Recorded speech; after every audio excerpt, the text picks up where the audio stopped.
What is up, fellow Trojans and loyal vassals? I am back from my 3-week sabbatical, or whatever. That's probably not how you use that term, but I'm back. You probably didn't notice I was gone. It's only been 3 weeks, but I've been dealing, with personal stuff, so I haven't really had time to review figures. And plus, whenever I would try to review a figure, I would have to battle with the sun because I'd have most of the time my lighting would come from the sun, whether or not the sun wanted to come through the window or if there was clouds and whatnot. However, as you can see here, I've got some fancy new lighting, finally, and I will admit I am pretty cheap. I didn't want to spend a lot on fancy lighting, but I did find a couple of lights on Amazon for like, I believe they were between $30 to $40, not expensive, free shipping because I had Amazon Prime. And so far they're doing me pretty good. As you can see, everything looks nice and shiny. You can see the figure finally in proper detail. So who knows? Maybe, hopefully these lights don't break down on me in the next couple of days. Otherwise the price was too good to be true.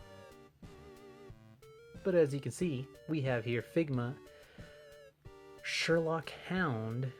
Or I guess because in Japan he's just called Sherlock Holmes.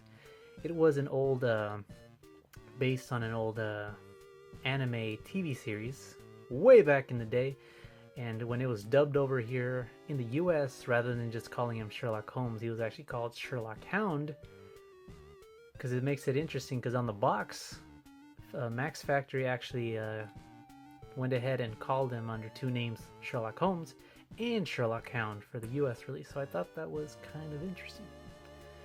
And really, up to the point of this pre-ordering this character, I had no idea what he was or what series he was from. That is until like a couple of days ago, where I decided to look up the character.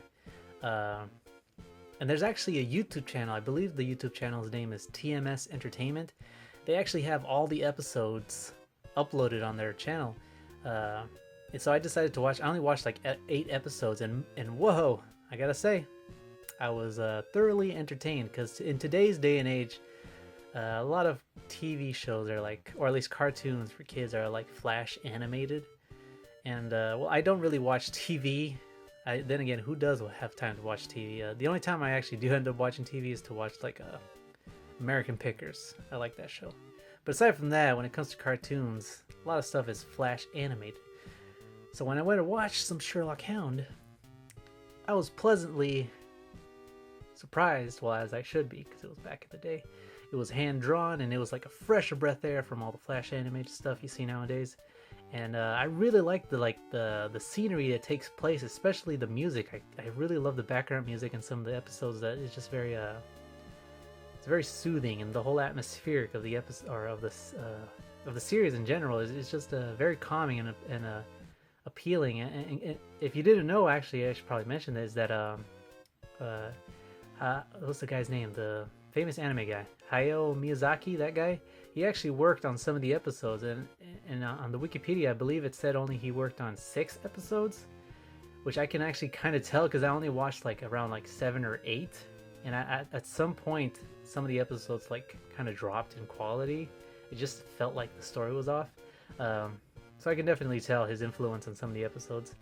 All in all, it's a great series. If you have the time, I'd say go and watch it. Again, the YouTube channel's name is TMS Entertainment. They have like all the episodes uploaded. There's only like 26 episodes, and it's just it's a fun watch in my opinion. If you like Miyazaki film stuff, the animation's pretty good. The story's fun, great adventure. Can't go wrong. But he is here recreated in Figma form. I will say this, compared to the show and this figure, I don't know if it was if this is how he's originally supposed to be, because in the show he actually doesn't have his coat isn't really this orange. It's actually like brown.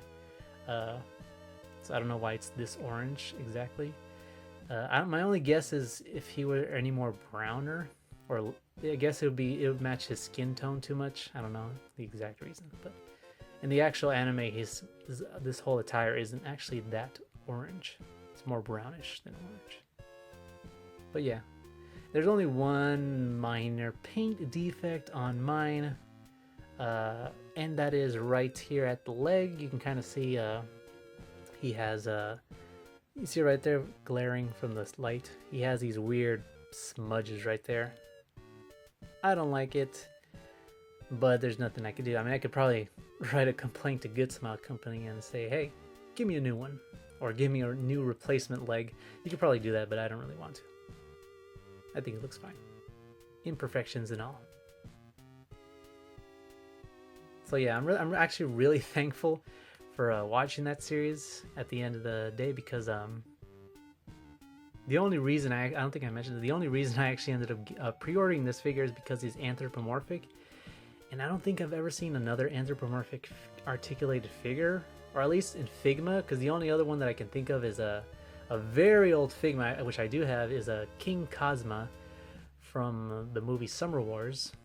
He's like a giant anthropomorphic rabbit, I guess that's what he would be, and he's really cool looking. And aside from him, I can't really think of any other Figmas that's anthropomorphic. Aside from the only recent other figure besides Figma is Lord Beerus from Dragon Ball Super. He's the only other, or I guess the Pokemon, some of the SH favorites Pokemon figures. Yeah, I guess those two. But aside from that, there hasn't been really much other anthropomorphic characters. So for that sole reason is my original reason for pre-ordering this guy. But I'm so glad that I ended up watching the series, because now I actually like this guy even more so than before. So yeah, Sherlock Hound. Moving on to the articulation, which again, if you don't know me, I like my figures to be very, very, very, very posable. I like articulation, unique articulation. It impresses me when you're able to do like crazy stuff with these figures. However, that's not the case with this guy. As how it should be though, because he's not meant to be super posable. He's just posable, you know. Starting off at the head, his hat is actually on a ball joint. Rather, it's not like pegged on. It's actually on a ball joint. I can show you right here. It's got a little ball joint at the top of his head. I think that's pretty neat, because it actually allows you to have him if you want his bangs showing, or if you don't want his bangs showing. That's pretty cool.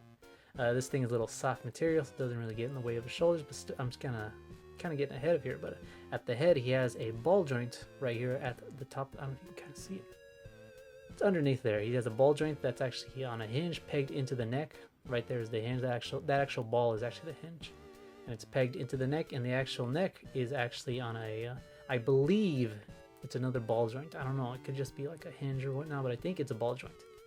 So there's no hindering here, because again, this is actually of soft plastic, so it doesn't get in the way. I kind of wish I knew what the name of this thing material, or I mean not the material, the actual wardrobe, the name of this thing is. Also, I kind of feel, I actually didn't pay attention in the actual show, so I don't know if this little piece is supposed to be metallic, because doesn't that look like it's supposed to be metallic, or like the buttons are at least supposed to be metallic? It kind of looks a little off. Moving on, he has a typical Figma joint where it is ball joint on a hinge pegged into the bicep. You can see right there. There is the ball joint, there is the hinge, and it's pegged into the bicep. And it does somewhat impede because of this, so you can't really get, well, at least you can't really go out too far, but you can get quite a bit forward. See that? Because of the softness. It's just only to the side that you can't really do much. He has your standard Figma joint, elbow joint. There's that. And he has a hinge at the wrist. Ball hinge. He has a ball joint at the lower part of the waist. Has quite a bit of movement, see that? Side to side. Not too bad. And again, my only personal nitpick, I kind of wish, rather than having, these are actually on a peg, his little coats here, see? They're actually on a peg. I kind of wish rather than a peg there were ball joints, so you would be able to move them outwards like that, or move them around so you can have a little bit more range of motion at the legs. That's more of a personal nitpick. Maybe a lot of people could feel the same, but that's just me. So there's that. His actual legs don't have too much movement because of the coats does get in the way. Just can only go that far. Quite a bit, but I mean not too much. can go that again because it is somewhat. Well, you can kind of move back and forth. But there's that. He has a single jointed knee. He has a ball joint at the ankle, which is a little surprising because most of the time on all Figma figures, it's usually a Figma joint like this, the elbow. That counts as the ankle, but it's actually on a ball joint, which actually does a pretty good job. Somewhat loose. I'm worried that it's going to get even more looser farther down the future, but it works for now. And he does have a hinge at the toe, which is very not so much noticeable. See that? Or never mind, I guess I wasn't trying hard. Never mind, okay, it is pretty noticeable. I just wasn't trying. So there's that. I really like the... I don't know, I just really like this guy. I gained a whole new appreciation for him after watching the series. He's not too articulate, but that's not what you're gonna get with this guy. He has these two sets of, I guess this would be like to display his coat in the wind. I'm guessing that's what it's supposed to be. It does also it does give his leg a little bit more room of movement because of the way it's molded. So there's that. And he also came with, so I can put this here. These, which is actually supposed to be for him when he's sitting down in his little car, because he came with this car, which I'll show you. That'll be the last thing I'll show you. But you can separate his little pieces here to have him sitting like this. That's pretty cool. And also, if you have like these kind of chairs, or I guess any kind of chair in general, doll chair, you can have him sitting down like that. That's pretty cool. Moving on.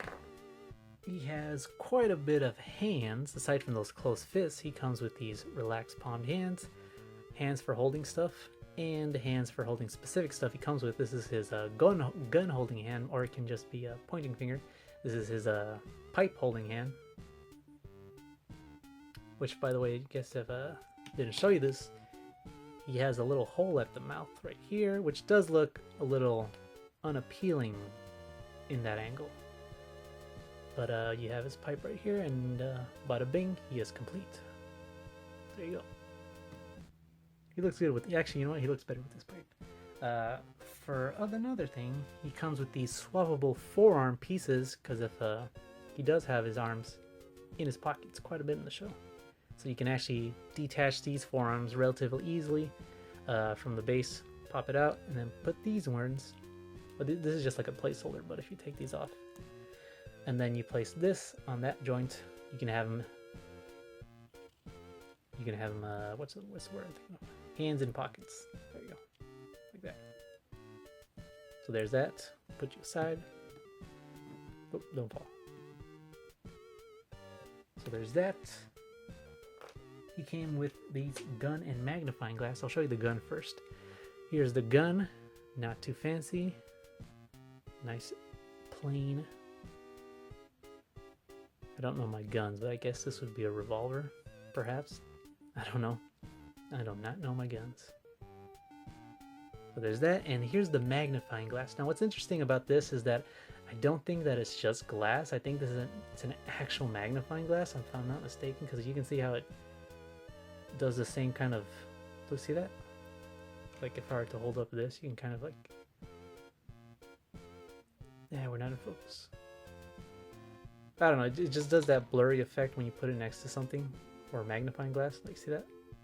So I'm not mistaken, but if that is an actual magnifying glass, that is impressive, and it's become my favorite accessory in general. So that's that, that's pretty cool. He comes with swappable eyeballs, which I think is pretty neat. You can't really tell because they kind of look all the same, but they are facing in different directions. Let's see if I can show you real quick.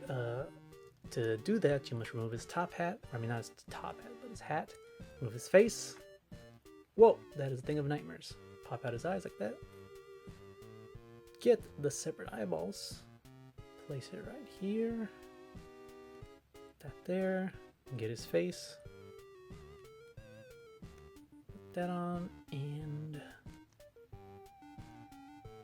there you go. I think I got the looking forward face, or this looking to the side.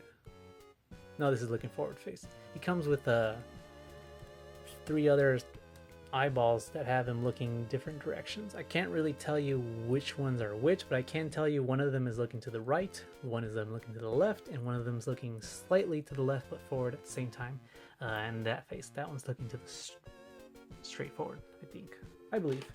Aside from that, I'll show you the piece de resistance. I mean, I don't know where his Figma stand is, but if you've ever seen a Figma stand, then it's, you know, it's nothing too fancy there. I can't find his Figma stand. I don't know where I put it.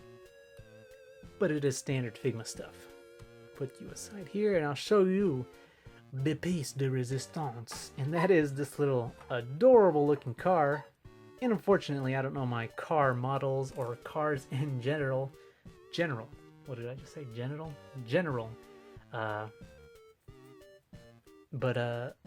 Just take a good look at this thing. And I don't think I'm going to be able to display this thing on its own. I think I'm going to have to put this back in this box for now. But man, this thing is really good looking.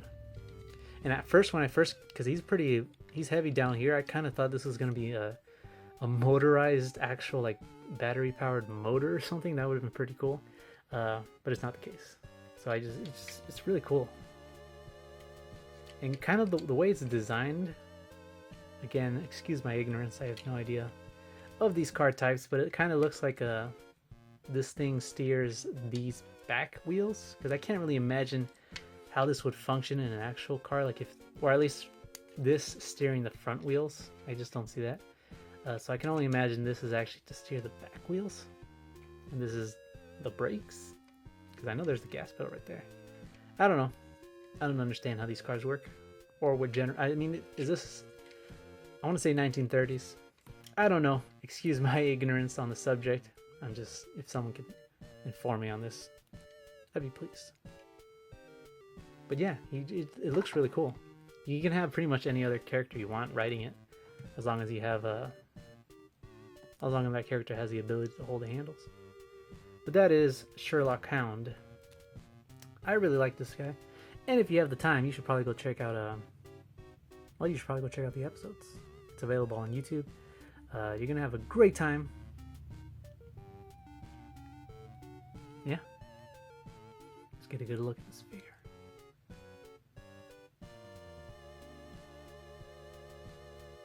Alright, I think this review is over. Don't you think, Sherlock Hounds?